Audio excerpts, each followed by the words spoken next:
গ্রাম বাংলার ঐতিহ্যবাহী পদ্মপুরাণ বা মনসা গানের আসরগুলো দিন দিন কালের বিবর্তনে বিলীন হয়ে যাচ্ছে।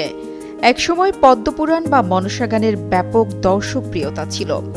গানের সঙ্গে সঙ্গে অসাধারণ নৃত্য এবং সংলাপে এসেছে ব্যাপক পরিবর্তন।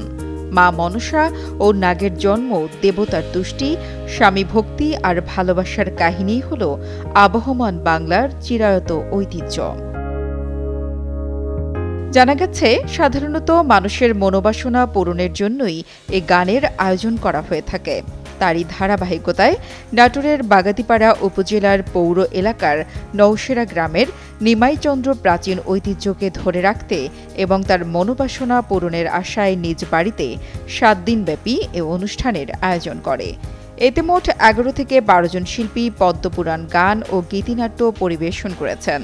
প্রাচীন ঐতিহ্য মেনে নারী সেজে পুরুষদের অভিনয়ে দূর দূরান্ত থেকে আসা আত্মীয় স্বজন সহ শত শত শ্রোতা দর্শক এই গান শুনে মুগ্ধ হয়েছে।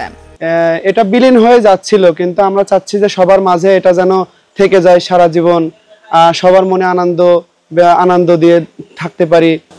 এই মনসা মঙ্গলের কীর্তন গালে হয়তো কাকু সাপে যদি কামড়ায় তাহলে এই কীর্তন গালে সে ভালো হয়, উপরওয়ালা ভালো করে। এই গানটা খুব ভালো ঐতিহ্য, মানে অনেক প্রাচীন যুগ থেকে আছে মঙ্গল মনসা মঙ্গলের গান।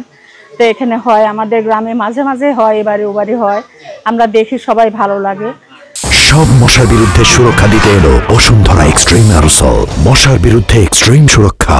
আমাদের মানে মনসার গান শুনতে অনেক ভালো লাগে, তাই এখানে গান শুনতে এসেছি। প্রাচীন এই গানের শিল্পীরা যদি যোগাযোগ করে, তবে উপজেলার সাংস্কৃতিক অনুষ্ঠানগুলোতে গান পরিবেশনার ব্যবস্থা করে দেওয়ার আশ্বাস দেন বাগাতিপাড়া উপজেলা নির্বাহী কর্মকর্তা হামিম তাবাসসুম প্রভা।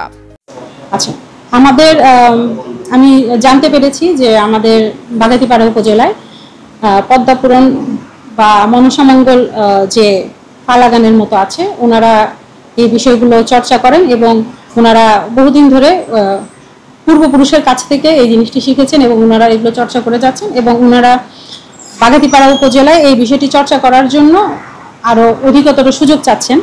তো ওনারা আমার কাছে যদি আসেন, আমাদের সাথে যদি কথা বলেন, উপজেলা প্রশাসনের আমাদের যে বিভিন্ন ধরনের অনুষ্ঠান হয়, সাংস্কৃতিক অনুষ্ঠান, যেখানে আমাদের ঐতিহ্য ধরে রাখার বিষয় থাকে, আমরা সেই অনুষ্ঠানগুলোতে ওনাদেরকে অ্যাকোমোডেট করার ট্রাই করব এবং যদি মানে আমরা বুঝতে পারি যে ওনাদের বড় পরিসরে কাজ করার সুযোগ আছে, তাহলে আমাদের জেলায়ও যদি আমাদের শিল্পকলা বা অন্য কোনো ভাবে আমাদের জেলা প্রশাসনের মাধ্যমেও যদি বিষয়টিকে সবার সামনে তুলে ধরে আনা যায়, আমরা সর্বোচ্চ চেষ্টা করব। স্থানীয় এলাকাবাসীরা জানান, পদ্মপুরাণ মূলত বেহুলা আর লক্ষিন্দরের গীতিনাট্য। সাধারণত রাত জেগে এটি পরিবেশন করা হয়। এলাকাভেদে এই গানের নাম আলাদা আলাদা। বিভিন্ন অঞ্চলে এ গান পদ্মপুরাণ, পদ্মার নাচন, বেহুলার নাচারি, কান্দনী বিশ্বরীর গান নামেও পরিচিত। তবে বর্তমানে এই গানের চাহিদা কমে যাওয়ায় গানের উপর জীবিকা নির্ভর শিল্পীরা দিন যাপন করছেন কষ্টে। তাই পুরনো ঐতিহ্য ধরে রাখতে সরকারের সহযোগিতাও কামনা করছেন তারা। আব্দুল্লাহ আল অনিকের পাঠানো তথ্য ও ভিডিও চিত্রে ডেস্ক রিপোর্ট, কালের কণ্ঠ।